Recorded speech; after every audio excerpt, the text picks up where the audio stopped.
Potkal jsem se s Hanou Michopulu, českou novinářkou, která hrozně ráda píše o jídle. Vydala několik kuchařek, měla vlastní restauraci. Mimochodem kdysi iniciovala vznik farmářských trhů, nahrává podcast Potraviny a v covidu spustila další ze svých úžasných projektů. Skromné jídlo. Hledám pro vás výživná, skromná a dobrá jídla a ráda bych se dozvěděla něco víc o tom, co pro vás v tomhle směru můžu udělat.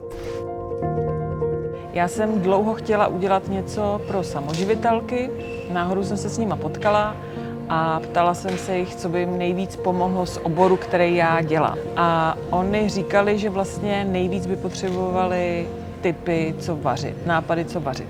A tak jsem přemýšlela, jak jim ten požadavek splnit co nejjednodušeji a vlastně mě napadlo udělat profil na sociálních sítích, kde budu zveřejňovat recepty, které oni můžou používat.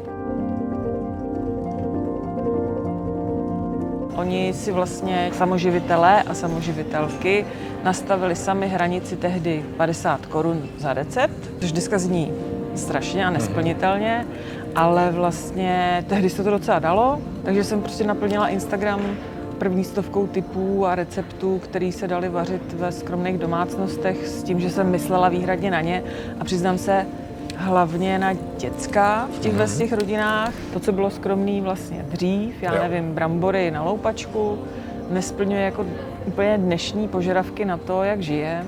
A ty děti musí cvičit, učit se a musí prostě od někud brát energii. A vzpomeni si, který třeba zvlášť jako zarezonovali? Abych byla konkrétní, tak to třeba byla vajíčková rýže, egg fried rice.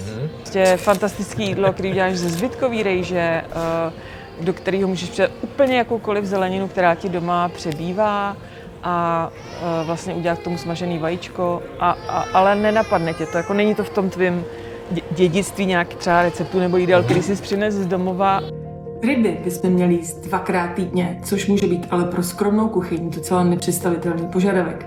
My si ukážeme, že to jde.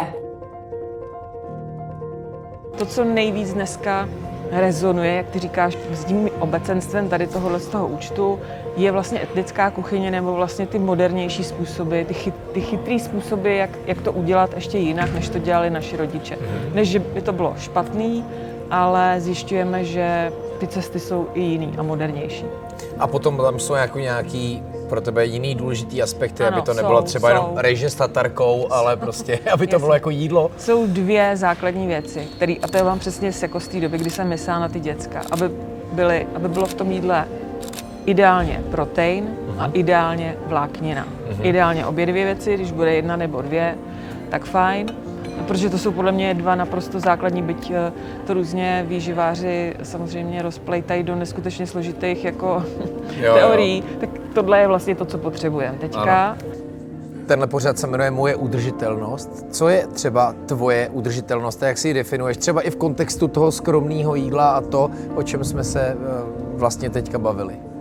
No, tam se totiž ukázala taková zajímavá věc, že vlastně ten skromný jídelníček je zároveň udržitelný, což mě samotnou překvapilo. Já jsem si to vlastně do té doby neuvědomila, protože nějakým šetříš s masem trochu třeba, šetříš se zdrojema, přemýšlíš o věcech, takže vlastně jí to odpovídá vlastně i nějakým udržitelným požadavkům na stravu.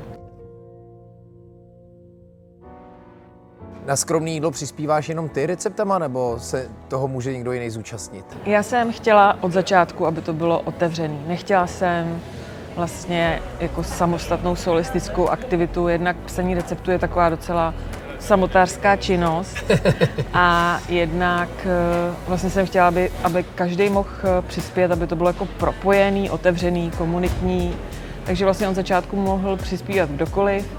Je fakt, že ty požadavky na to jsou ale docela vysoký, takže tím sítem neprojde úplně všechno. Takže kdokoliv může napsat recept, označit ho hashtagem skromné jídlo. Já ho najdu, podrobím zkoumání, protože jestli prostě vyhovuje nějaký jako cenový hladině, jestli je realizovatelný a zveřejním ho.